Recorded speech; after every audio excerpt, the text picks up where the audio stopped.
Bismillahirrahmanirrahim. Assalamualaikum warahmatullahi wabarakatuh. Perkenalkan, nama saya Raidmi Farida, SPT MSI, dengan NIDN 0909129103.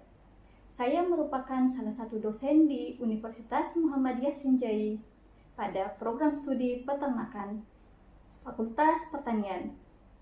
Pada kesempatan kali ini, saya akan menjelaskan PDD UKT PT Bidang Pengajaran pada mata kuliah Ilmu dan Teknologi Pengolahan Hasil Ternak dengan kode mata kuliah PA 211243. Mata kuliah ini merupakan mata kuliah wajib dengan bobot 3 SKS dan berada pada semester 4. Mata kuliah ini membahas tentang sifat fisik dan kimia berbagai macam hasil olahan ternak, mulai dari daging merah, daging putih, telur, susu, serta penerapannya dalam pembuatan dan penilaian organoleptik berbagai produk olahan dari komoditas hasil ternak tersebut.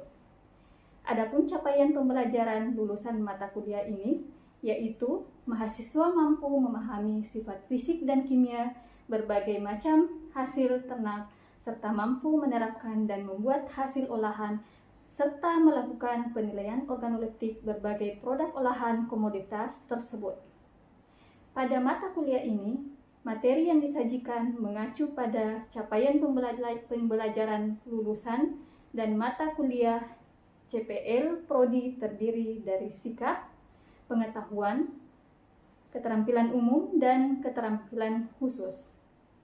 Dari CPL ini menurunkan 5 CPMK dan CPMK menurunkan 6 sub CPMK. Dari sub CPMK ini terdiri dari 14 kali pertemuan, belum termasuk ujian tengah semester dan ujian akhir semester. Capaian pembelajaran mata kuliah atau CPMK yang pertama, mahasiswa mampu menganalisis dan menerapkan penilaian organoleptik. CPMK 2, mahasiswa mampu menganalisis karakteristik daging merah dan daging putih. CPMK 3, mahasiswa mampu menganalisis karakteristik telur. CPMK 4, mahasiswa mampu menganalisis karakteristik susu. CPMK 5, mahasiswa mampu membuat produk hasil olahan ternak dan menerapkan penilaian organoleptik. Adapun sub CPMK yang pertama, mahasiswa mampu menganalisis berbagai metode dan teori tentang organoleptik. Sub CPMK 2, mahasiswa mampu menganalisis sifat fisik dan kimia serta produk olahan dari daging merah. Sub CPMK 3, mahasiswa mampu menganalisis sifat fisik dan kimia serta produk olahan dari daging putih. Sub CPMK 4, mahasiswa mampu menganalisis sifat fisik dan kimia serta produk olahan dari telur. Sub CPMK 5, mahasiswa mampu menganalisis sifat fisik dan kimia serta produk olahan dari susu. Sub CPMK 6, mahasiswa mampu mengaplikasikan penilaian organoleptik pada produk-produk hasil peternakan. Pada mata kuliah ini, saya telah menerapkan metode DIA, yaitu Delivery, Interaction, and Assessment. Yang pertama, yaitu delivery. Delivery ini merupakan penyampaian materi yang diberikan oleh dosen kepada mahasiswa agar mahasiswa dapat memahaminya dengan baik. Dalam penyampaian materi, saya menggunakan bahan ajar yang disajikan dalam bentuk PowerPoint, perkuliahan, serta referensi lainnya seperti artikel dan pedoman yang diberikan secara daring atau sinkronus melalui Zoom atau melalui Google Meet. Mahasiswa juga diberi kesempatan untuk tanya jawab mengenai perkuliahan melalui WhatsApp di luar jam perkuliahan. Bahan kajian dalam mata kuliah ini yang pertama yaitu penilaian organoleptik, sifat fisik dan kimia daging merah, berbagai produk olahan daging merah, sifat fisik dan kimia daging putih, berbagai produk olahan daging putih, sifat fisik dan kimia telur, berbagai produk olahan telur, sifat fisik dan kimia susu, serta berbagai produk olahan susu. Yang kedua, yaitu interaction. interaksi yang terjalin antar dosen dan mahasiswa agar capaian pembelajaran dapat tercapai. Adapun sistem interaksi yang saya terapkan yaitu Student Centered Learning atau SCL, di mana pada metode ini yaitu menempatkan mahasiswa sebagai subjek pembelajaran, sehingga mahasiswa dapat belajar secara aktif, kreatif, dan inovatif sesuai dengan kemampuan individu masing-masing atau secara online. Sistem SCL ini terdiri dari: pertama, pembelajaran interaktif, yaitu pemaparan materi yang disampaikan oleh dosen dan menyisipkan pertanyaan kepada mahasiswa dan meminta pendapat mahasiswa. Yang kedua, yaitu metode diskusi, yang merupakan metode pembelajaran yang melibatkan antar kelompok mahasiswa untuk menganalisis topik tertentu. Yang ketiga, self-directed learning. Metode ini berbentuk pemberian tugas kepada mahasiswa seperti mengerjakan soal dan membuat ringkasan materi. Yang terakhir yaitu assessment. Assessment ini merupakan proses penilaian untuk mengukur kemampuan mahasiswa secara objektif dalam menerima materi pembelajaran. Adapun indikator penilaian yang pertama yaitu kehadiran 10%, keaktifan 10%, tugas 20%, ujian tengah semester 25%, dan ujian akhir semester 35%. Selanjutnya, saya akan menampilkan proses pembelajaran secara daring melalui Zoom. Selamat menyaksikan. Assalamualaikum warahmatullahi wabarakatuh. Bismillahirrahmanirrahim. Assalamualaikum warahmatullahi wabarakatuh.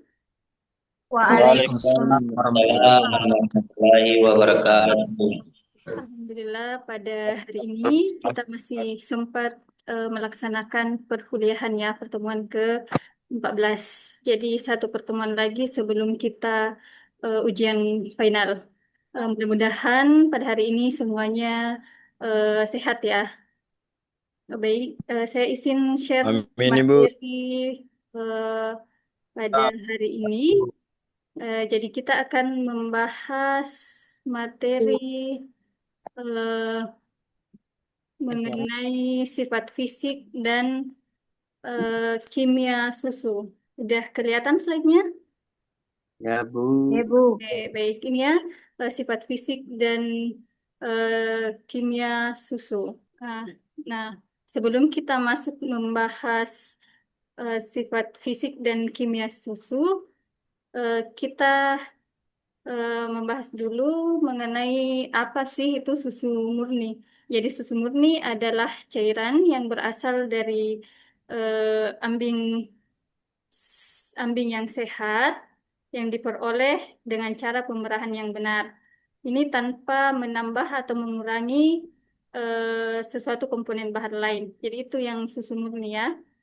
Susu murni itu adalah susu yang belum ditambahkan apa-apa ya, belum ditambahkan sesuatu apapun, bahan apapun. Nah, dari katanya sendiri yaitu murni, yang benar-benar murni. Kemudian susu segar adalah susu yang baru diperah, belum mengalami proses apa-apa pengolahan ya. Oke, next. Nah, kita masuk ke sifat fisik susu. Nah, sifat fisik susu ini kita lihat dari fisiknya. Jadi, yang pertama, warnanya itu warna putih-putih ke kuningan. Kuning. Ya, terus kenapa kira-kira berwarna putih kekuningan? Karena mengandung berbagai komponen nutrisi, ya. Jadi untuk susu yang tidak normal itu ditandai dengan warna kemerahan, kebiruan, berlendir atau bahkan menggumpal. Nah, kenapa bisa berwarna kemerahan? Biasanya susu yang diperah dari induk yang terkena mastitis. Makanya darahnya itu dari apa namanya, dari ambingnya yang radang. Nah, kemudian kebiruan, berlendir dan menggumpal itu ketika susu itu telah basi atau telah lama simpan sudah rusak. Kemudian selanjutnya bagaimana bau dan rasa pada air susu. Nah, untuk baunya itu biasa disebut dengan kowi odor. Jadi bukan amis ya. Kadang ada yang menyebutkan bahwa susu itu berbau berbau berbau amis. Jadi sebenarnya ada bau khasnya. Jadi kita sebagai anak peternakan ya sudah harus tahu namanya kowi odor ya. Jadi kowi odor nama khasnya. Jadi kowi itu apa itu kalau kowi kira-kira berasal dari kata apa? Sapi. Sapi. Jadi bau-bau. Kalau odornya Bau bau ya, bau. Jadi kimia. kayak bau-bau bau-bau sapi lah. Kalau mau di bahasa Indonesia kan ya. Jadi itu bau nama bau khasnya susu. Kemudian rasanya agak sedikit gurih dan sedikit manis. Sedikit manis ya. Nah, kalau iklan ada satu brand yang tagline-nya itu ada manis-manisnya. Pernah nonton? Pernah Bu. Mineral. Iya. Ah, nah, sebenarnya yang lebih tepat itu yang dikasih tagline begitu itu susu. Nah, kira-kira kenapa bisa ada manis-manisnya gitu susu ini? Kenapa kira-kira? Ada kandungan Karena maltose mengandung glukosa. atau Glukosa. maltose. Oke, Bukan ada glukosa. kandungan gulanya. Gula susu disebut dengan laktosa. Ya, itu Maltose. laktosa ya. Jadi itu yang mungkin siapa tadi mau sebut tapi disebut Andri, laktosa. Jadi Andri laktosa satu. ya. Saya Ya, oke. belum Jadi paham laktosa. Bu. Ya, laktosa ya. Maltose. Jadi ada susu Cimor ya. Ada itu yang free laktosa, bebas laktosa. Ada sekarang Ya susu Bu. itu ya yang tanpa kandungan gula untuk penderita laktosa intoleran.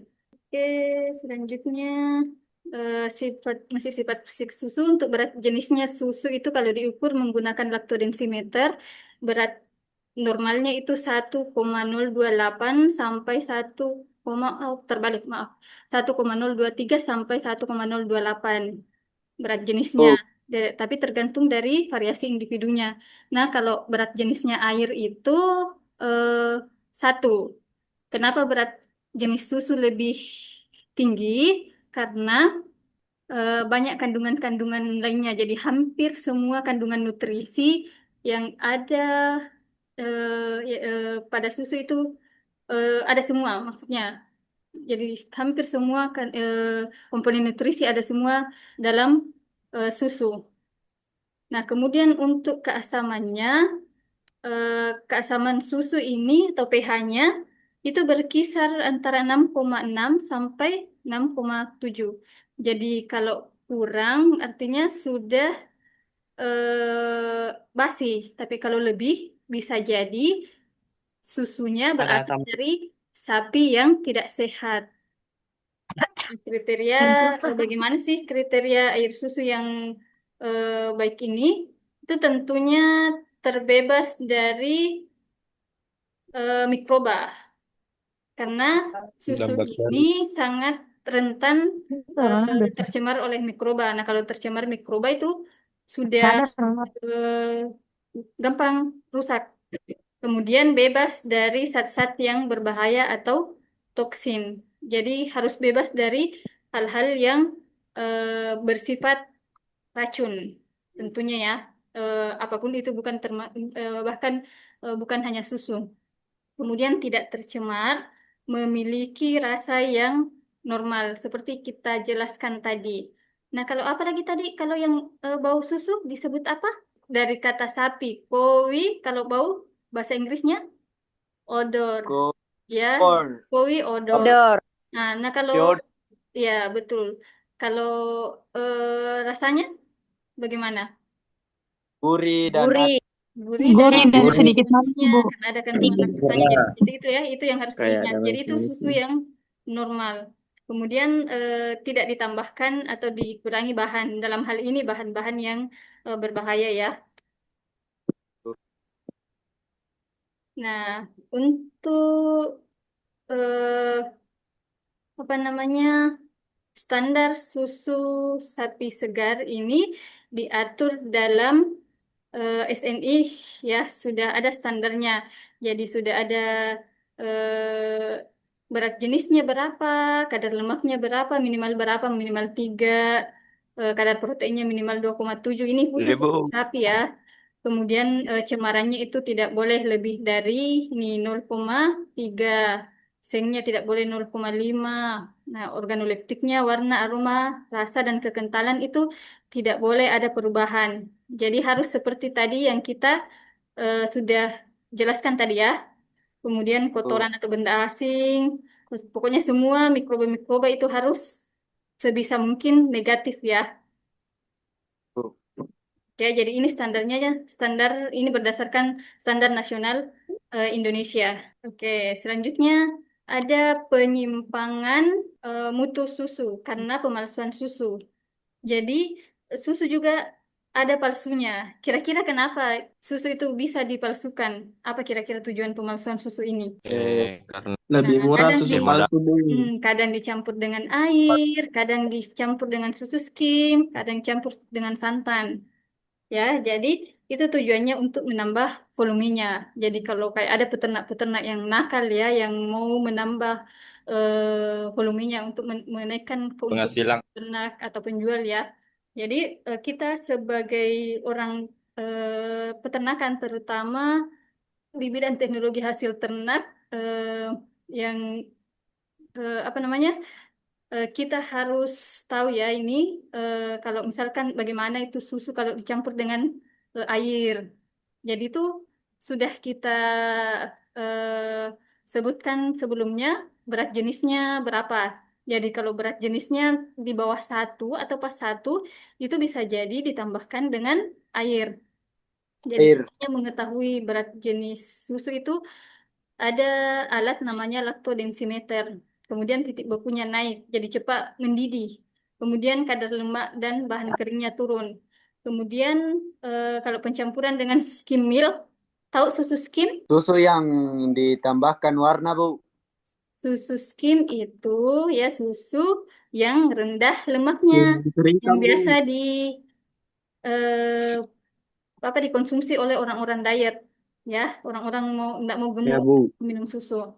Nah, ini kebalikannya ya, berat jenisnya naik, kadar lemak dan berat keringnya turun. Kemudian pencampuran dengan santan itu bisa dideteksi dengan melihat kadar lemak dan kadar gulanya yang meningkat.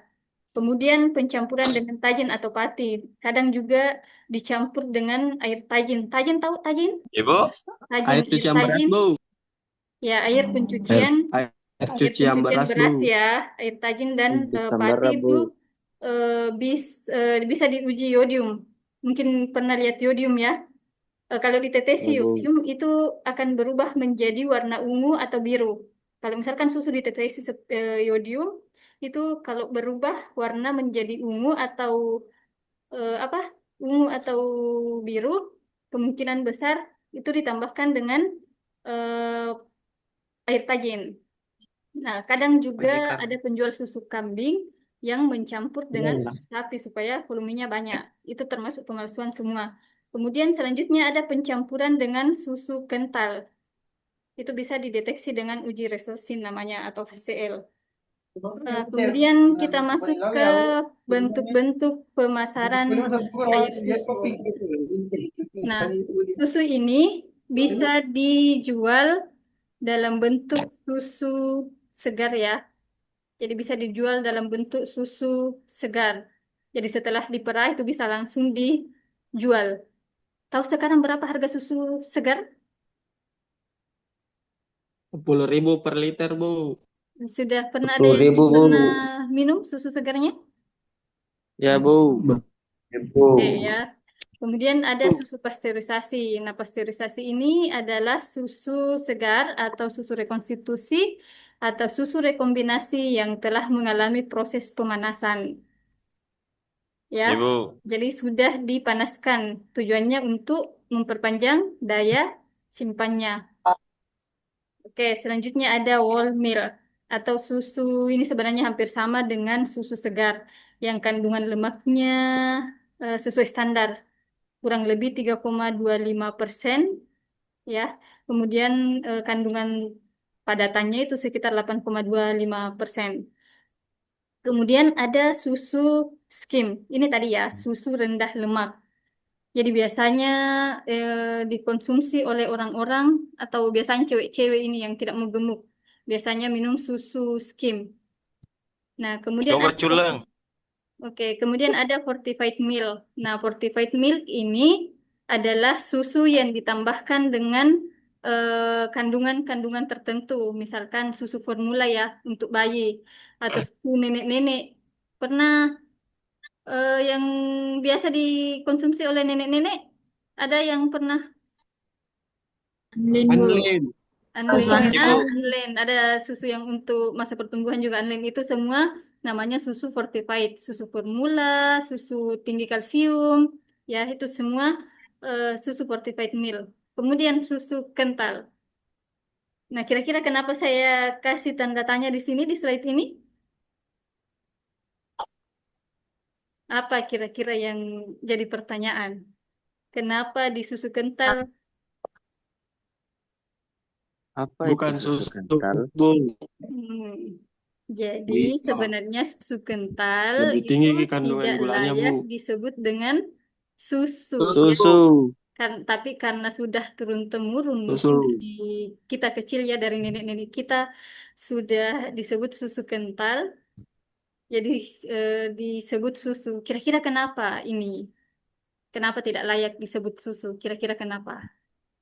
Karena tinggi. Bu. Lebih tinggi kandungan gulanya, Bu.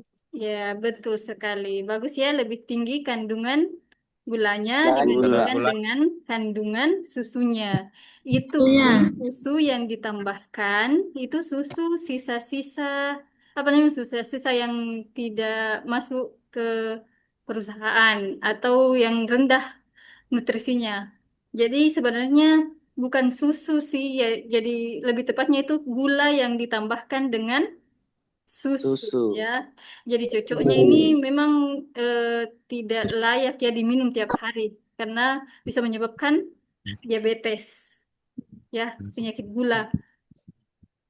Jadi harusnya Bu. memang cuman campuran apa namanya campuran kue Kopi. atau apa begitu ya. Kemudian ada susu bubuk. Nah, susu bubuk ini ada yang eh, dalam bentuk skim, ada yang full cream. Kalau full cream pernah dengar? Pernah, Bu. Bayi. Pernah. Bu. Nah, Full full cream cream loh. itu kebalikannya skim. Jadi apa pengertiannya kira-kira kalau kebalikannya susu skim? Berarti tinggi lemak.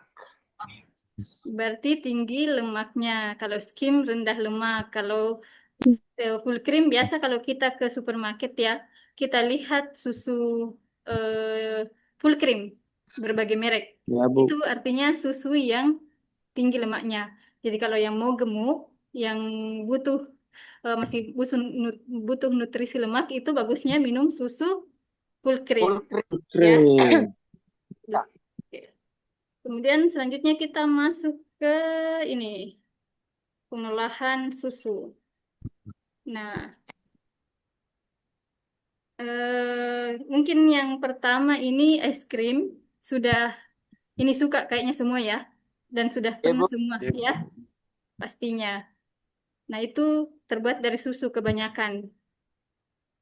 Nah, kemudian krim, ada mentega. Mentega itu dari eh, apa? Dari susu. Tuh. Ya, kemudian cheese. Cheese itu apa itu cheese? Keju.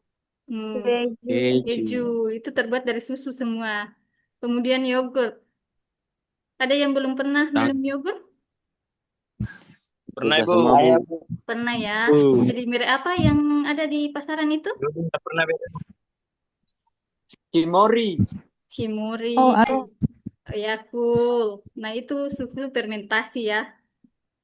Nah, kemudian ada yang paling khas kita di Sulawesi, terus di Endrekangnya ada dangke. Ya, Bu. Eh, Dangke, kemudian nanti di semester berikut mungkin kalian akan belajar prakteknya. Kemudian dadi. Ini dadi, apa bedanya kira-kira dadi sama dangke? Kalau dadi Bu terbuat dari susu kerbau Bu. Oke, dadi kebanyakan terbuat dari susu kerbau ya. Terus Kerbau. prosesnya, kalau dadi itu menggunakan Fermentasi bakteri Bu. untuk memadatkan dan dimasukkan ke dalam bambu. Bambu. Kalau yang dangke itu dipadatkan menggunakan apa? Apa Tempurung kira-kira? kelapa, Bu. Untuk penggumpalannya, ini kita nanti akan praktek ya. Enzim Getah. papaya, Bu. Getah pepaya pepaya. Nah, kira-kira di getah pepaya itu ada apa? Kenapa kira-kira bisa menggumpal susunya? Ada enzim yang namanya papain, Bu. Oke, ada enzim papain ya. Kemudian ada beberapa produk olahan lain yang mungkin kita tidak sebutkan dalam pertemuan ini ya. Jadi nanti bisa dipelajari sendiri, tambahannya dicari sendiri ya. Ya Bu. Ibu. Ya Bu. Oke, untuk materi cukup ini saja. Sampai di sini ada yang mau bertanya? Saya Bu, Oke, silahkan. Siapa tadi yang mau bertanya itu? Dewi Sinta Bu. Dewi Sinta. Dewi Sinta, ada yang mau ditanyakan? Iya Bu, baik terima kasih atas kesempatan yang diberikan. Langsung saja pertanyaan saya mengenai kan Ibu sudah tadi menjelaskan materi tentang susu. Ya. Mungkin bisa dijelaskan bagaimana perbedaan antara susu beruang dengan susu ultra Oke, susu yang beruang biasa kita sama dapat di. susu ultra ya. Mungkin sering lihat di Iya Bu, supermarket ya. iya Bu. Apa namanya? Untuk susu beruang ini hanya merek ya. Mereknya beruang. Iklannya apa iklannya? Naga. Iklannya naga tapi isinya susu sapi ya. Jadi itu Susu naga. apa namanya untuk marketing ya, teknik marketing. Nah, terus ditanyakan apa bedanya sama susu ultra. Nah, kalau susu ini dari segi pengolahannya, kalau susu beruang ini adalah susu steril. Kalau susu ultra itu susu yang disterilkan juga, cuman bakterinya tidak mati semua di susu ultra. Masih ada bakteri asam laktat atau bakteri baik yang ada pada susu ultra itu. Kalau susu beruang itu sudah steril, steril semua pokoknya bakteri baik, bakteri apa namanya? Bakteri asam laktat juga mati. Nah, kira-kira apa namanya? Eh, untuk ininya, untuk jangka panjangnya mana yang lebih tahan? Susu ultra atau susu beruang? Susu beruang Bu. Nah, susu Beruang. beruang. Ya, susu beruang karena dia sudah Beruang. tidak ada apa Bakteri. namanya bakterinya. Nah, untuk prosesnya juga kalau susu ultra itu disterilkan dulu baru di packing. Kalau susu beruang itu dikalengkan dulu baru disterilkan ya. Sterilkan. Oke, masih ada yang mau bertanya? Oke, kalau tidak ada pertanyaan, kita cukupkan sampai di sini dulu ya. Sekian, wassalamualaikum warahmatullahi wabarakatuh.